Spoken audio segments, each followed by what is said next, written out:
세상에 수많은 사람들이 살아갑니다. 열심히 살고 뭔가 이상해. 호랑이는 죽어서 가죽을 남기고 사람은 이름 석자를 남기기 위해서 거룩한 삶을 살기로 노력합니다. 아름다운 삶 속에서 어떤 사람은 정말 존경받을 만한 삶도 있습니다. 그래서 많은 사람들이 닮고 싶어하는 사람도 있습니다. 그러나 끝까지 초지일관 변함없이 마지막 인생을 끝날 때까지 산다라는 게 결코 쉽지가 않습니다. 처음에는 아름답게 시작했던 인생의 삶도 어느 순간에 마지막을 아름답지 못하게 말로를 마친 사람들을 볼 때마다 안타까움과 함께 많은 삶에 실망을 준 사람도 있습니다. 그 가운데 하나가 오늘 본문의 말씀에 나와 있는 사람 아사왕입니다. 우리가 잘 아는 대로 아사왕은 왕이 되었을 때 우리가 지난 2주 동안의 말씀을 보았지만 정말 대단한 믿음의 사람이었습니다. 하나님 앞에 사랑받는 사람이었습니다.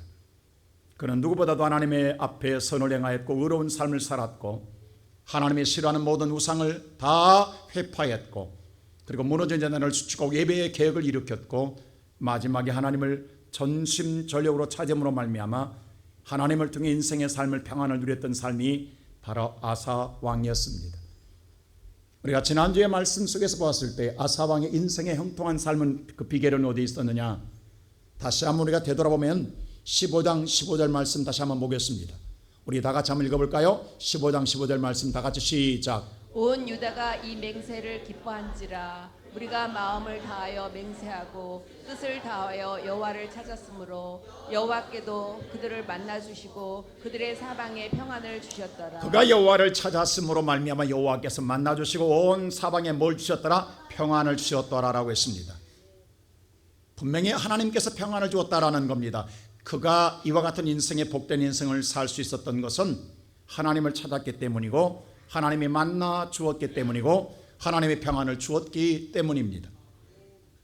아사는 여기서 멈추지 않았습니다.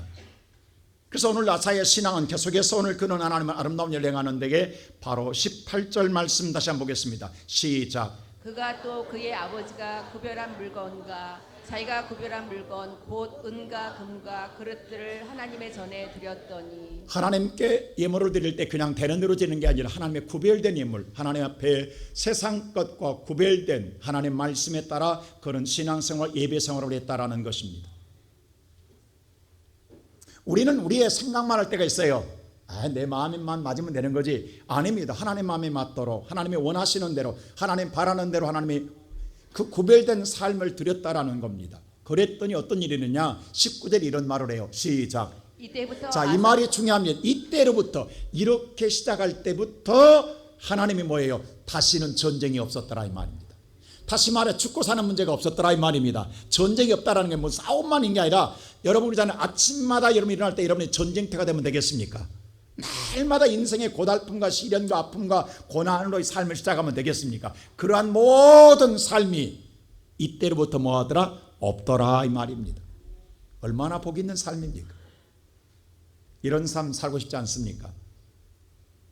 정말 이때로부터 하나님 앞에 철저하게 말씀대로 믿음에 따라 구별된 삶을 드렸을 때 만일 예를 들어서 오늘 여러분 거룩한 주의 날은 주의 날임으로 오늘 주 앞에 예배드리고 하나님께 오늘 모든 재물을 거둘 때 10의 1조는 하나님의 것임으로 구별하여 드려지고 우리가 신앙생활 속에 하나님의 싫어하는 건 행하지 않는 구별된 삶을 여호와께 드려졌을 때 이때로부터 여호와가 내 인생의 삶에 근심 걱정 없도록 전쟁이 없도록 해주더라 이 말입니다. 그런데 오히려 이것이 아사에게는 화가 되었습니다. 왜 그랬을까요?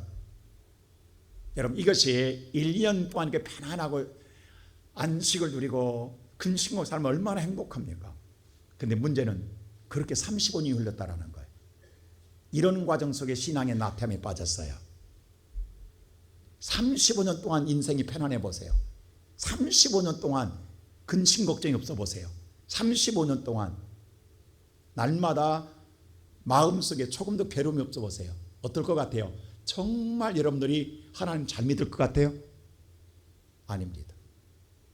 하나님을 찾을 일이 없어요. 기도할 일이 없는 거예요. 너무 평안해서.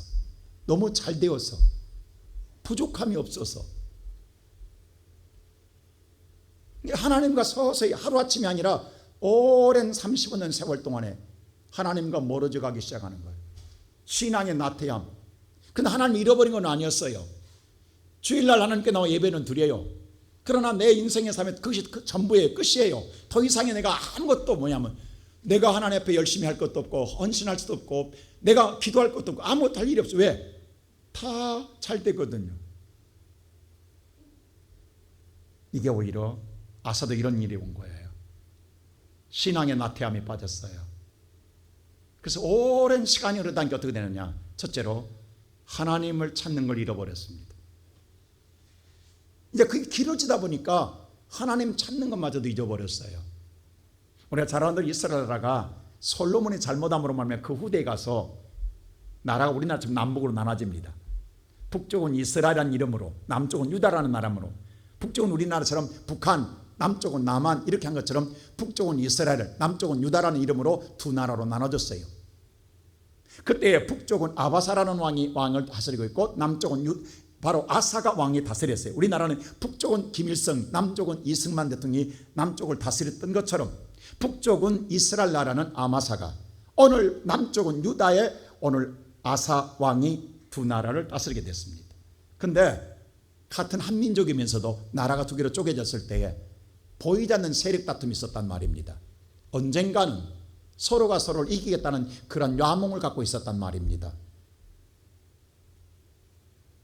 그래서 그 당시에는 서로예요. 나라는 두로 나눠졌으나 같은 민족이기 때문에 왕래가 있었어요. 예배 드릴 때는 1년에 3번씩은 이스라엘에 살아도요. 성전이 어디 있어요? 예루살렘에 있기 때문에, 서울에 있기 때문에 북한 사람이 남한 내려와서 예배 드리고 올라갔어요. 이게 못마땅해. 여기서 아사왕 때는요. 우리 여러분 성주순례 가서 보셨죠? 더 이상 오늘 서울에 와서 예배 못 드리게 하려고 했대요. 베델과 탄에다가 금송아지 만들어 놓고 여기가 여호와의 베델이라 하나님의 전이다라고 거기서 예배 드리게 만들었단 말입니다. 더 이상 못 내려오게 하고 딱 뭐예요? 관계를 끊어버렸어요. 바로 누가? 아마사도 마찬가지예요. 이 관계를 끊습니다. 어떻게 끊느냐? 이제 야욕을 품어요. 그래서 오늘 성경에 보면 라마에다가 전쟁을 준비하기 위해서 요새화를 만듭니다. 성읍을 만들 때 전쟁에 대비한 요새화를 만들었어요. 그것은 뭐냐면 국경선 가까운 데 있었어요. 우리는 보면 개성 쪽에다가 어마어마한 군 기지를 만들었던 거예요. 이것을 아사왕이 알게 되었어요. 이제 전쟁의 위기를 느끼게 아사왕은 불안했어요. 초조했어요. 어떻게 했어요? 당연히 하나님 찾을 줄 알았죠. 근데 그렇지 않았어요. 이때 아사왕은 어떻게 했느냐? 이러자마자 오늘 보면 성경 2절 한번 보세요. 다 같이 한번 볼까요? 2절 다 같이 시작. 아사가 여호와의 전 곡간과 왕궁 곡간에 은금을 내어다가 다메섹에 사는 아람 베나닷에게 보내며 이르되, 돈으로 해결을 하겠어요. 그래서 어떻게 해요? 하나님의 성전에 있는 곡간에 있는 금은, 자기 왕궁에 있는 금은을 다 걷어다가 북쪽, 다시 이스라엘 나라의 북쪽에 있는 나라, 우리는 말하면 북한에 있는 북쪽 러시아에다가 조공을 바칩니다. 금을 갖다 줘요. 그럼 뭐라고 해요? 우리를 도와달라고 이야기해요. 근데 사실요, 그 당시 아랍 나라와 이스라엘 나라는요 서로 협력 관계였어요. 조약 관계를 맺고 있는 관계였어요. 우리는 말하면 북한과 러시아는 이미 관계를 맺고 있었어요. 근데도 불구하고 너무 많은 재물을 갖다 주니까 러시아가 배반합니다. 오늘 이 베나단이요, 아랍 나라 베나단, 우리는 말하면 시리아예요. 베나단이 배반하고 이스라엘을 침략합니다. 북쪽이 쳐들어와요. 그러니까 북쪽 아마사가 생각할 때 뭐예요? 지금 남쪽으로 쳐들어가야 되는데 북쪽에서 뒤에서 큰 나라가 쳐들어오니까 남쪽에 쳐들어갈 모든 뭐예요?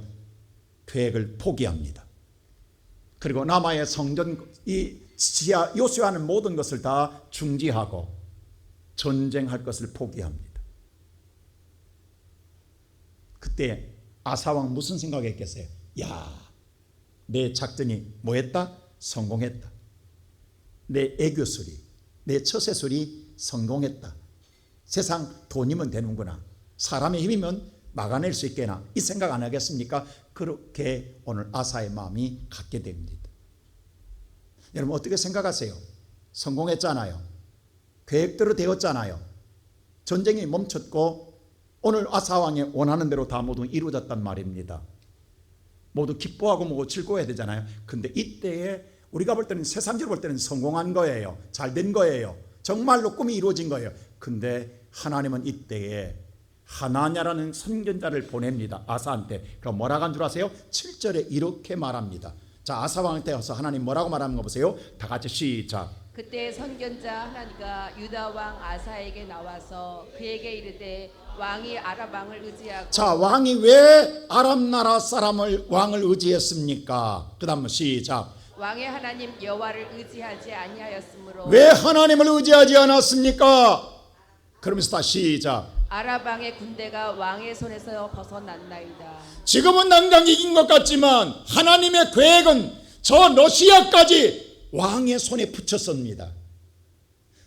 오늘 아람 나라에 가서 손을 내밀어 조공을 바치지 말고 하나님을 의지했더라면 이스라엘만 이기는 게 아니라 저 아람 나라까지 하나님이 다 이기도록 하나님의 계획 속에 있는데 당신이 하나님 의지하지 않고 세상을 의지함으로 말미암아 당신 손아귀에 있던 아람 나라를 놓게 만들었습니다. 하나님의 어마어마한 계획과 축복을 당신은 놓쳤습니다. 그리고 이걸로 끝나지 않습니다. 그러면서 8절에 이렇게 말을 해요. 시작. 구스 사람과 룹 사람의 군대가 크지 아니하며 말과 병거가 힘이 많지 아니하더이까. 그러나 왕이 여호와를 의지하였으므로 여호와께서 왕의 손에 넘기셨나이다. 여러분 14장 어제 지난주에 얘기했잖아요.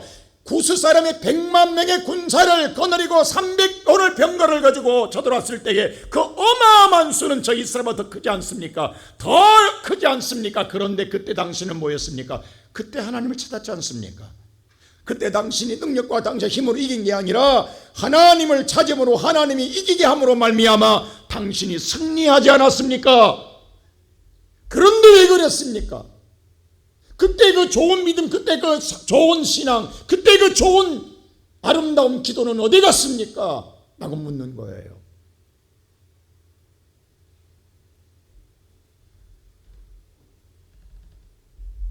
오늘 이 시간 예배드리는 사랑하는 성도 여러분,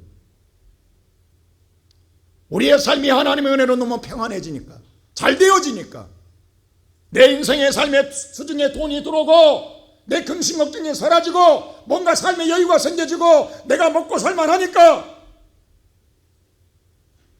그것이 하나님을 떠나게 되고 하나님을 찾는 걸 잃어버리는, 그리고 돈이면 다 된다고 생각하는, 사람이면 다 된다고 생각하는 얘는 헛된 망상에 빠져버리는 아사. 차라리 지난날에 고난과 시련과 아픔이 있을 때는 하나님을 찾고 하나님께 매달리고 하나님 앞에 은혜로 구함으로 그 절망과 절실함으로 하나님의 은혜로 이런 풍요를 누렸는데 지금 그 풍요가 오래 길어지니까 하나님 찾는 걸 잃어버려가지고 고난이 오니까 허둥지둥 되다가 하나님 잊어버렸기 때문에 세상적인 생각밖에 들지 않아요. 세상 생각은 뭐예요? 돈이면 다 하고 사람이면 다 하잖아요. 돈으로 물질로 해결하려고 하고 사람 해결하려고 하고 권력 찾아가고 힘을 찾아가는 어리석은 생각에 빠져버리더라 이 말입니다. 이건 승리가 아니라 성공이 아니라 하나님 볼 때는 실패입니다.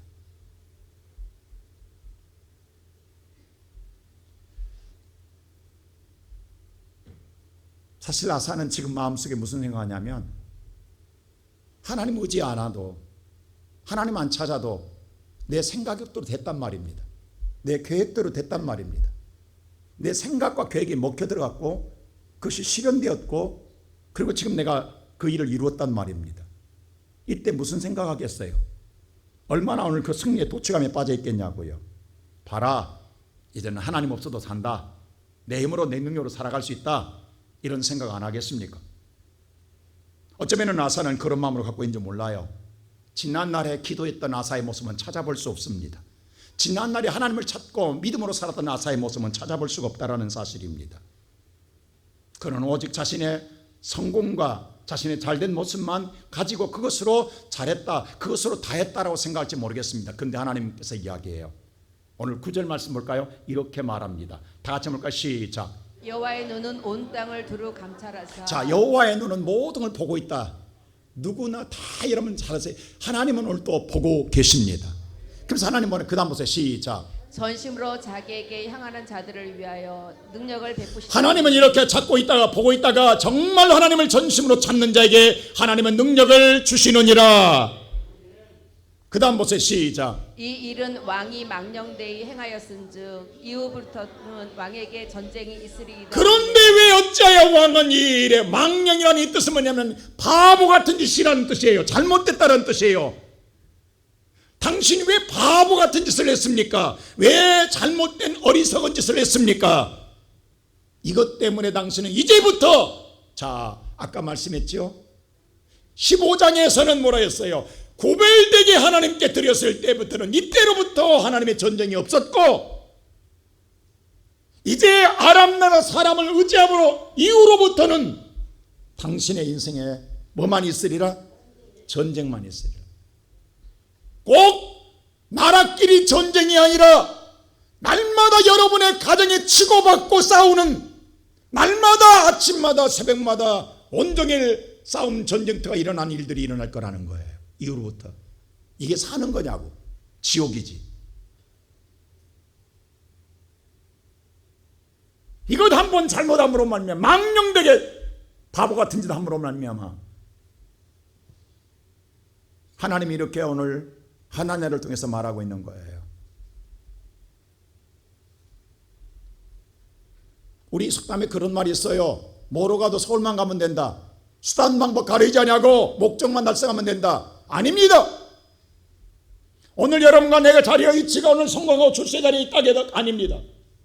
우리가 한 가지 분명히 알아야 됩니다. 우리가 세계사에 보면요, 2차 세계대전이 일어날 때에 바로 연합군인 미국과 영국이 하나가 되고 독일과 오늘 이탈리아와 일본이 하나 되어서 전쟁할 때에 그때 오늘 루스벨트 대통령이 이런 말을 해요. 세계사에 보면 저 다리만 건널 수 있다고 한다면 악마와도 손을 잡겠다는 말을 해요. 정말 이게 얼마나 무서운 말인 줄 아십니까? 목적만 달성할 수 있다면 누구와 손잡겠다라니. 그리고 그 당시에 구경꾼으로 있던 러시아 스탈린을 손을 잡습니다. 도와달라고. 그리고 그 전쟁에 승리해요. 근데 문제는 여기서입니다. 처칠이 스탈린을 만났어요. 그때 처칠의 충격을 받는 거예요. 영국 수상이. 그래서 오늘 루스벨트는 이런 말을 했어요. 처칠이 히틀러보다도 더 야욕이 크다. 야망이 크다. 무슨 말을 합니다. 철의 장막을 쳐야 되겠다 라고 이야기합니다. 아니나 다를까 2차 세계대전이 끝나고 나자마자 얼마 되지 않아 중남미와 동유럽이 공산화됨으로 말미암아 3분의 1이 공산화돼 버립니다. 그리고 난 다음에 지금까지 바로 공산주의와 자본주의가 전쟁이 끝나지 않냐고 2차 세계대전 수십 배의 사람들이 죽어가고 있습니다. 하나님 말씀대로 전쟁이 있으리라. 이후로부터. 오늘 이 시간 예배드리는 사랑하는 우리 시온성교회 성도 여러분, 우리는 생각할 때 순간만 피하면 된다고 생각합니다. 순간만 요령만 피워서 내가 살 수 있다고 하면 그걸 선택하려고 합니다. 그런데 그것이 내가 이기는 것이 아니고 성공하는 것이 아니요, 내가 그것이 오늘 내 인생의 삶의 꿈을 이루는 것이 아니라는 사실입니다. 하나님을 잃어버리고 하나님을 찾지 않냐고 오히려 하나님 앞에 내가 오늘 찾는 것마저도 기억이 없어요. 멀어짐으로 말미암아 오히려 그것이 내 인생의 불행의 시작일 수 있다는 사실을 눈에 알아야 됩니다. 지난날의 여호와를 찾음으로 말미암아 고난과 역경과 환난 속에서 힘들 때에 어려울 때에 정말 앞이 안 보일 때에 하나님을 찾을 때 여호와가 도우심으로 축복되는 애 가운데 누렸던 내가 어느 순간에 여유가 생겨지고 삶에 어느 기쁨이 생겨지고 정말 내 인생이 뭔가 풍요로워져 가고 내가 뭔가 마음속에 정말 즐거움이 생겨날 때 하나님을 더 가까이 가는 것이 아니라 세상으로 왜 가냐고, 세상으로 왜 가냐고. 그 기도했던 아름다운 기도의 모습은 없어져 버렸고 하나님을 찾는 믿음은 사라져 버렸다라는 거예요. 오늘은 곰곰이 생각해 보세요. 여러분들의 마음속에 정말 그때처럼 내가 절실하게 하나님을 찾는 기도의 아름다운 모습이 내게 살아있는가? 이제는 예수가 없어도 살 것 같고 예수가 없어도 내가 그저 사는 데 지장 없고 나는 나름대로 내가 성공했다고 생각하는 사람들이 있을 줄 모릅니다. 그 어리석은 생각이라는 바보 같은 짓이라는 거예요. 하나님 분명히 말하고 있다고. 물론 35년 긴 세월 동안 너무 편안했어요. 너무 좋았어요. 너무 행복했어요. 아마 여기 있는 성도들도 마찬가지. 35년, 여러분 신앙생활 35년 넘도록 신앙생활 하신 분들, 옛날에 여러분들 정말로 지하 전세방에서 눈물 콧물 흘리며 하나님을 찾던 시절 있었잖아요. 죽음의 사선 앞에 눈물 콧물 흘리며 기도할 때가 있었잖아요. 내가 어려울 때 너무 무거운 짐을 져서 힘들 때 하나님 살려달라고 산에 가서 나무 뿌리 붙잡고 기도할 때가 있었잖아요. 근데 어느 순간에 내 인생에 좋은 아파트, 좋은 차, 좋은 환경, 좋은 여건, 여유가 생겨지고 나니까 그런 기도한 기억이 없어. 잊어버렸어. 하나님 찾는 기도가. 하나님을 부르짖는 기도가 사라져버렸어. 오늘날 성도들 기도하라면요, 기도할 줄 몰라요. 기도를 잃어버렸어. 단 1분도 기도할 것이 생각이 안 나. 왜? 기도해본 적이 있어야지. 해본 적 기도가 생각이 안 나는 거예요. 뭘 할지도 모르겠는 거예요. 그게 우리들의 모습이에요. 경건의 모양은 있으나 경건의 능력이 없어요. 신앙에 오늘 외형은 갖춰져 있으나 내적에 내 신앙의 능력이 없어요. 얼마나 안타까운 현실이냐 이 말입니다. 어쩌면 이 아사의 모습이 우리의 모습 아닌가요? 우리가 처지간 하나님을 찾지 못하는 우리의 신앙의 생활. 오늘 지금 나의 위치는 어디에 있습니까? 나는 무엇을 붙잡고 있고 무엇을 의지하고 있고 오늘 또 나는 무엇을 부르짖고 있습니까? 이 시간 오늘 예배드리는 살아있는 시원성교회 성도 여러분, 나의 참모습을 보고 오늘 내가 어디를 향해야 될 것인가, 내가 다시금 내가 어느 자체로 가야 될 것인가를 되찾는 은혜의 시간이 되기를 주님의 이름으로 축원합니다. 두 번째로, 하나님을 잃어버렸던 자는요, 말씀마다 져버립니다. 예수님 40일 금식하고 난 다음에 제일 먼저 시험 나갈 때 뭔 말했어요? 사람이 떡으로만 살 것이 아니요 하나님 입에서 나오는 말씀으로 사느니라 했어요. 우리는 이 말씀을 듣고도 무슨 생각하냐면, 아니요, 떡이면 살아요 라고 할지 모르겠어요. 물론 떡이면 살지 모릅니다. 그러나 떡 먹는다고 사는 게 아니라 그건 사는 게 아니에요. 살아있으나 죽은 자가 다를 바가 없다라는 거예요. 근데 하나님 말씀을 이를 저버리는 거예요.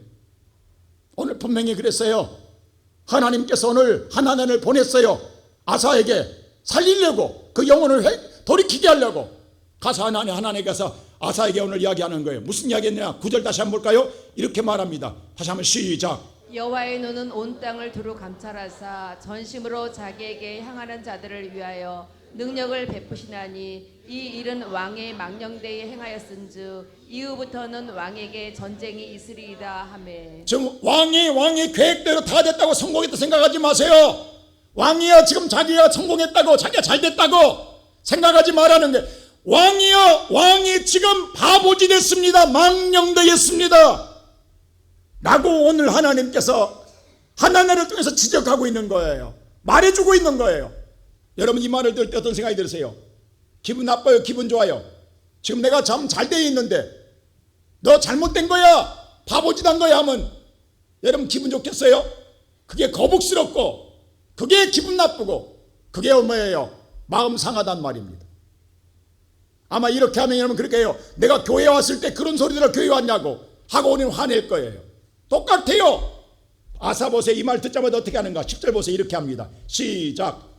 10절 다 같이 시작. 아사가 노하여 선견자를 옥에 가두었으니 이는 그의 말에 크게 노하였음이며 그때 아사가 또 백성 중에서 몇 사람을 학대하였더라. 아사가 그 말 듣고 노했다라는 거예요.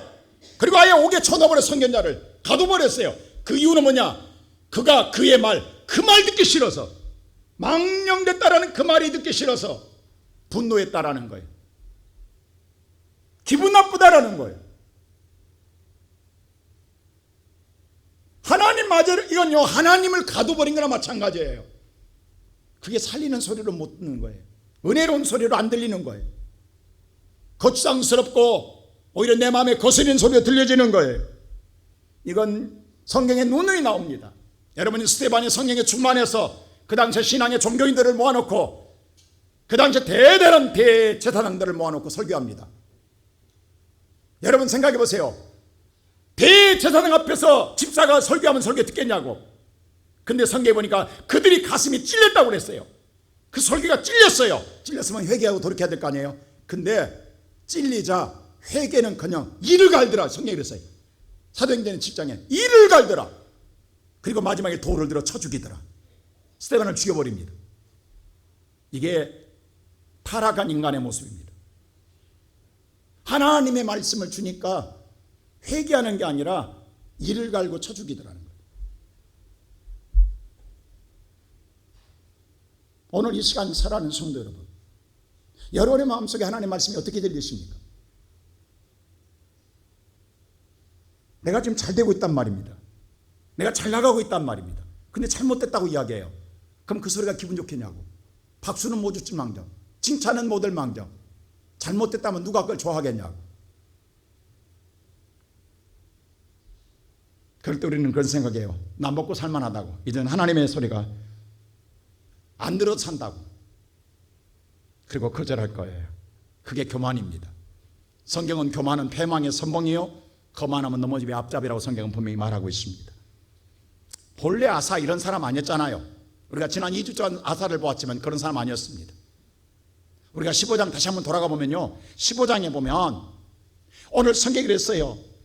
지난날 5대 아들 아사라가 오늘 예언하잖아요. 똑같이. 이번에는 뭐예요? 하나냐가 예언했지만 그전에는 5대 아들 아사라가 예언했어요. 자, 15장 우리 다 같이 한번 보겠습니다. 8절 한번 보겠습니다. 이렇게 예언해요. 시작. 아사가 이말고 선지자 오댓의 예언을 듣고 마음을 강하게 하여 가증한 물건을 유다와 베냐민 온 땅에서 없애고 또 에브라임 산지에서 빼앗은 성읍들에서도 없애고 또 여호와의 낭실 앞에 있는 여호와의 제단을 재건하고. 오델의 예언을 듣고 그대로 순종했어요. 가증한 걸 다 버리고 다시금 믿음의 제단을 회복하고. 그럼 어떻게 하냐? 9절 보세요. 회복하니까 어떤 일이 일어나냐? 9절 다 같이 시작. 또 유다와 베냐민의 무리를 모으고 에브라임과 므낫세와 시므온 가운데서 나와서 저희 중에 머물러 사는 자들을 모았으니 이는 이스라엘 사람들이 아사의 하나님 여호와께서 그와 함께 하심을 보고 아사에게로 돌아오는 자가 많았음이더라. 아사가 믿음으로 바로 선 걸 보고 많은 사람들이 돌이켜 그가 하나님과 함께한 걸 보고 많은 사람 그들도 다 돌아오더라. 아사의 믿음 보고 돌아오더라는 거예요. 아사가 이 돌아온 모든 사람 모아놓고 어떻게 한 줄 아세요? 예루살렘 올라갑니다. 그 다음 보세요. 시작. 그 다음 절 9절 시작. 아사왕 제15년 셋째 달에 그들이 예루살렘에 모이고 다 예루살렘 모읍니다. 모으고 어떻게 하면 11절 보세요. 어떻게 하는가 시작. 그날에 노력하여 온 물건 중에서 소 700마리와 양 7,000마리로 여호와께 제사를 지내고. 여러분요, 솔로몬이 1천보다 더한 예배를 드려요. 저 하나님의 은혜로 승리해서 거둔 전리품을 갖다가 소 700마리, 양 7,000마리를 잡아 하나님께 성대한 예배를 드립니다. 그리고 뭐라고 앉으세요? 그걸로 끝나지 않아요. 12절 이 맹세를 해요. 자, 12절 시작. 또 마음을 다하고 목숨을 다하여 조상들의 하나님 여호와를 찾기로 언약하고. 마음과 목숨 걸고 하나님께 맹세하는 건 하나님만 찾고 살겠다고 이렇게 했던 아사예요. 지난날에는 하나님 말씀 들을 때 아멘 아멘 하고 목숨 걸고 오늘 지키겠다고 맹세했던 아사라고요. 이랬던 아사가 지금은 하나님 말씀을 들을 때에 거부하고 옥에 가두냐. 왜 이렇게 됐냐고. 지난날에는 말씀을 그대로 받아들이고 순종했던 아사가 왜 이렇게 타락해버렸냐고. 이렇게 변질됐냐고.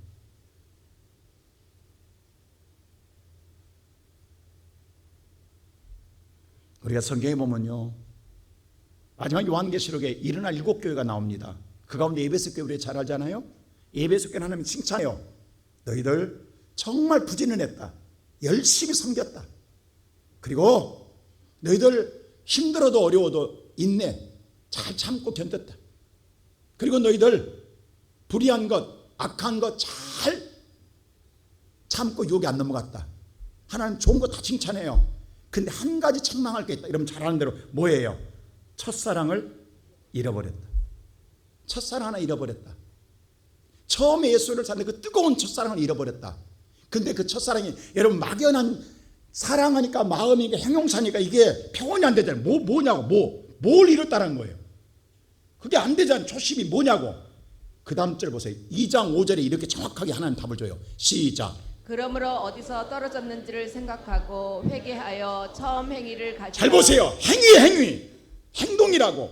다시 말하여 네가 하나님의 은혜를 너무 감사하고 하나님을 사랑하기 때문에 충성하고 섬기고 봉사했던 그 행위로 다시 돌아가라는 거예요. 지금 안 하지 않느냐, 안 하지 않느냐, 배불러서 안 하지 않느냐, 잘 되어서 안 하지 않느냐, 그 자리로 돌아가라는 거예요. 여러분 이게 무서운 말이라고. 마지막에는 봉사 안 해요. 충성 안 해요. 헌신 안 해요.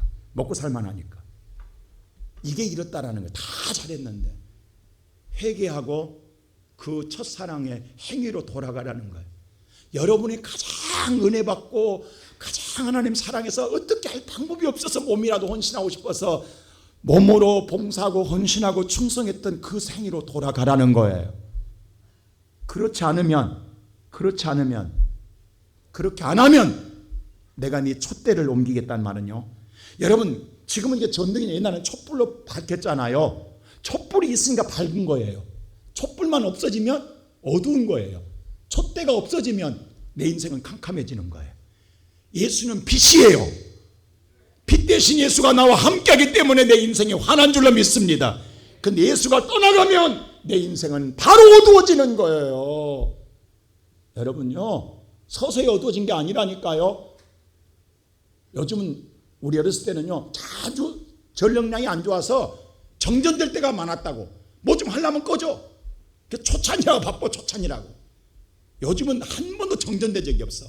여러분 정전되면요, 그렇게 밝은 세상이 서서히 없어진 게 아니라니까. 순간 캄캄하다니까요. 아무것도 안 보인다니까요. 그리고 바로 무섭고 두렵다니까요. 이게 하나님 촛대 옮기겠다는 거예요. 너 그대로 안 가면 나는 우리 성도들 부탁합니다. 다시 돌아가세요. 나는 몰라. 여러분들이 정말 첫사랑 하나님의 은혜 앞에 너무도 감사해 섬겼던 그 자리로 돌아가라고.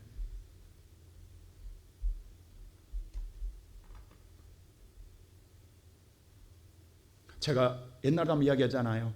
우리 때는 80년대에는요, 대학교 졸업하면요, 대우그룹이 우리나라 삼성이 1위가 아니에요. 대우그룹이 1위 있다니까요. 그때는. 여러분요, 서울역 앞에 대우빌딩에서 근무하는 게 우리 그 당시에 대학생들이 로망이었다니까요. 우리 특별히 공대생들은요. 근데 대우그룹이 본래 조그마한 옷 오파상이었다고. 근데 이렇게 우리나라 대기업이 됐다고. 삼성도 큰 기업이 됐다고. 그렇게 된 이유가 뭔지 아세요? 그분의 어머니, 여러분 대우그룹 어머니니까 실향민이잖아요. 전인왕 원사님이 세 아들을 데리고 내려옵니다. 북한에서. 그리고 믿음으로 정동 제1감리교에 다녀요. 그 날마다 기도로 사는 거예요. 이것을 세 아들이 봅니다. 그 철저히 믿음의 생활을 했어요. 그리고 그 사업이 되자 제일 먼저 정동 제1감리교에다가 인왕홀이라는 성전을 지어요. 김우중 씨 혼자 헌납해요, 그 성전을. 그리고 중동 붐이 일어납니다. 그리고 이락 우리나라 최고 1등 기업이 됩니다. 하루아침에. 그때부터 김우중 씨가요, 바쁘다는 핑계로 신앙생활을 안 합니다.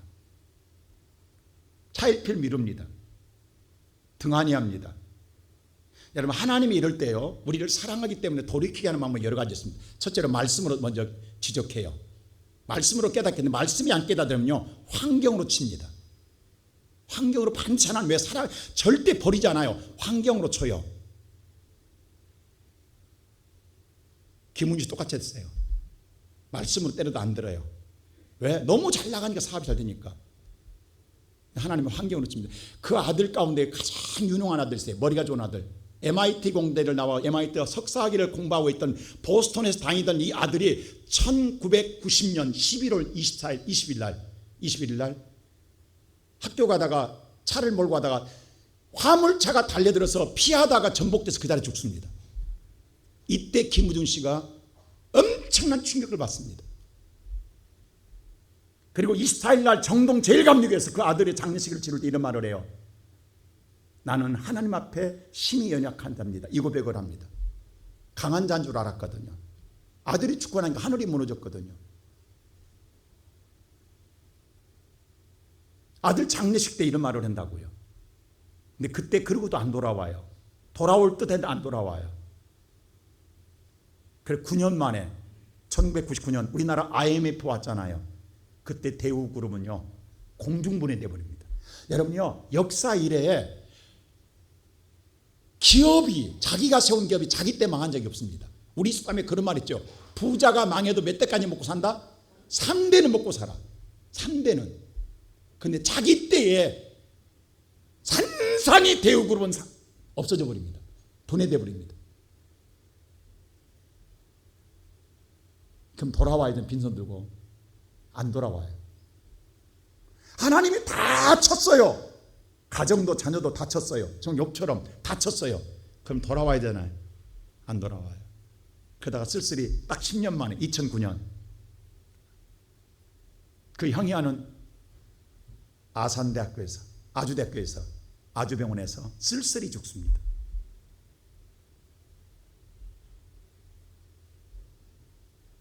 여러분 사랑하는 성도 여러분, 성경에 보면요 하나님 반드시 기회를 줘요. 사람은 온전하지 못해요. 저나 여러분이나 모든 사람 마찬가지입니다. 실수하고 잘못할 수 있어요.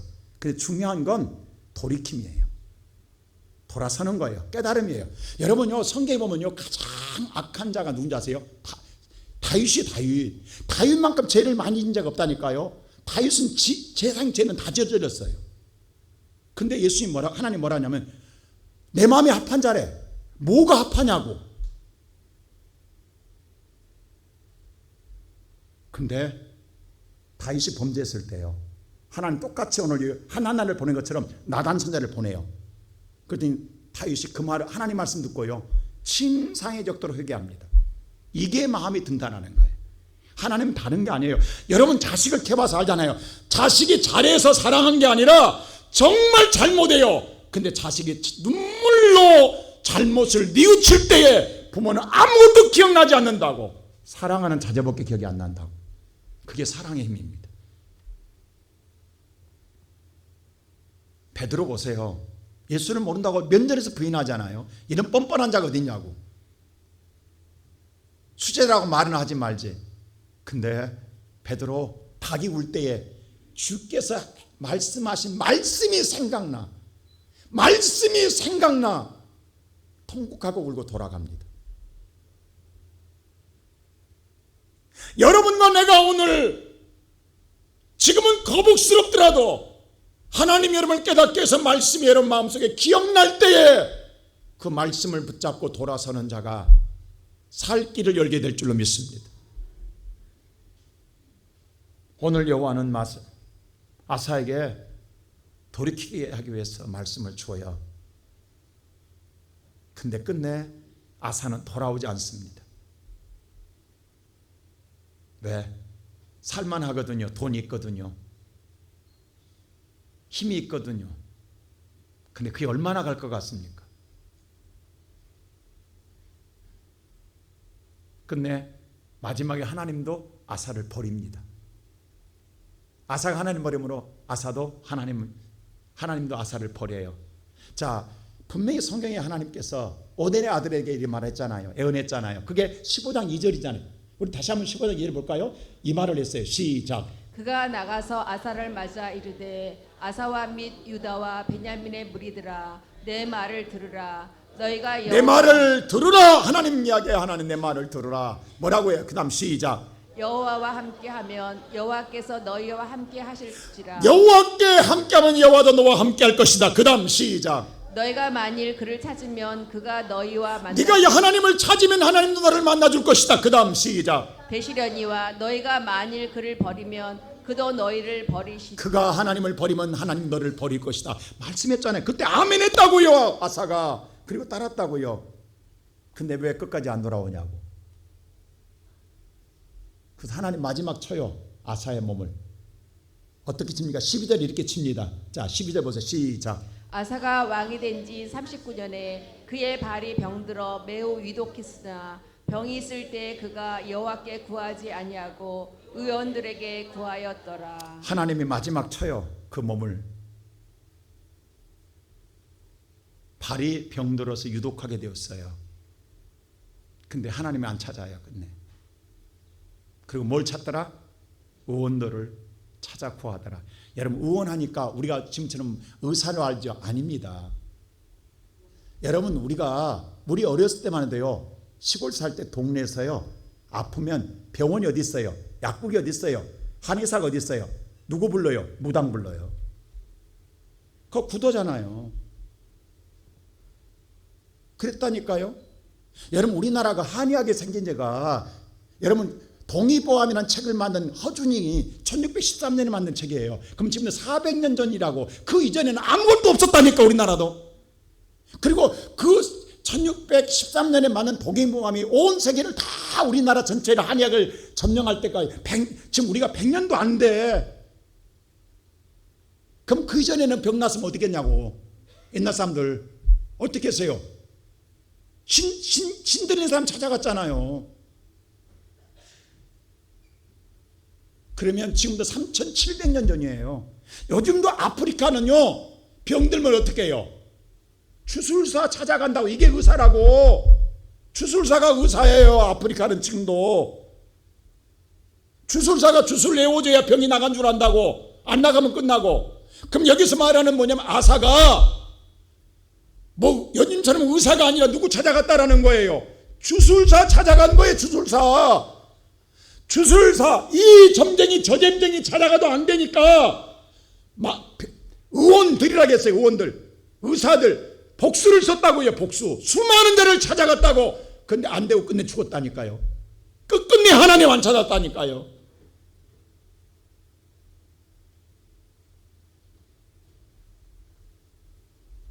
근데 똑같은 사건이 신약에서 있어요. 12년 동안 혈우병 여인. 여러분, 피가 빠지는 여인이에요. 여러분이 피가 빠진다는 것은 꼭 피만 빠지는, 여러분 보세요. 인생의 삶에서 자녀가 피를 빨아먹고, 여러분 건강이 빠지고 사업이 빠져나가고, 이런 피 빠진 일들이 얼마나 많냐고. 우리 속담에 그런 말 있잖아요. 밑 빠진 놈이 물 붓기예요. 이런 인생은 얼마나 고달픈 인생이냐고. 이 해결이 안 돼. 이 여인이 어떻게 한 줄 아세요? 자, 마가복음 5장 26절 보세요. 어떻게 했는가? 자, 이런 인생이 고난을 당했을 때 어떻게 했나 보세요. 시작. 많은 의사에게 많은 괴로움을 받았고 가진 것도 다 허비하였을 때 아무 효용이 없고 도리어 더. 그러면 이 여인도 지금 2000년 전이잖아요. 2000년 전에 많은 의원을 찾아갔다는 여러분 머릿속에 누구를 찾아갔다는 거예요?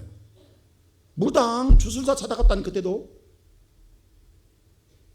근데 우리 수담에 그런 말 있잖아요. 국거리 3년면 먹을 것 없다고. 많은 무당 찾아갔으니 구됐으니 먹을 거 있겠냐고. 거지되지. 그게 뭐 성경에 그대로 나와 있다고요. 많은 사람을 찾아갔더나 괴로움만 당하고, 구더니 얼마나 괴로움 당했겠냐고. 그리고 뭐 있는 거 다 허비해서 거지된 거예요. 근데 효험이 있다 없다? 없고 내 병은 더 중해져 가더라는 거예요. 그런데 무슨 일이 있느냐? 27절 이런 일이 있다고. 자, 27절 보세요. 시작. 예수의 소문을 듣고 무리 가운데 끼어 뒤로 와서 그의 옷에 손을. 그런데 예수의 소문을 들었다고요. 마지막으로 예수의 소문 듣고 예수 찾아가 예수를 붙들었더니, 예수를 붙잡았더니, 그 옷을 붙잡았더니 어떤 일이 일어나세요? 자, 28절 시작. 29절 시작. 이에 그의 혈로 근원이 곧 마름에 병이 나올 줄을 몸에 빠져나간 피가 마르더라. 곧 낫더라. 할렐루야. 그 여인이 죽을 수밖에 없는 상황 속에 마지막에 예수 찾아 예수 붙들었더니 살더라 이 말입니다. 오늘 예배드리는 성도 여러분, 누구 붙잡으시렵니까? 누구 찾으시렵니까? 여러분 인생에 지금 빠져나간 것 있잖아요. 물질이 빠져나가고 자녀가 빠져나가고 건강이 빠져나가고 사업이 빠져나가고 거래처가 빠져나가면 고민하는 여러분들 누가 막아줄 거예요? 이 사람 저 사람 찾아간다고 해결되냐고. 내한테 예수가 있는데 하나님이 여러분과 나를 사랑하셔서 예수를 주었는데 예수 놔두고 어디를 돌아다니냐고.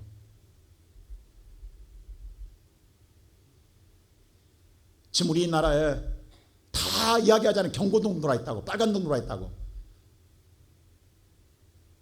한 치 앞도 내다볼 수 없는 위기 상황에 놓여 있습니다. 이런데 여러분들 돈으로 해결하려고요? 사람으로 해결하려고요? 언제까지 그러십니까?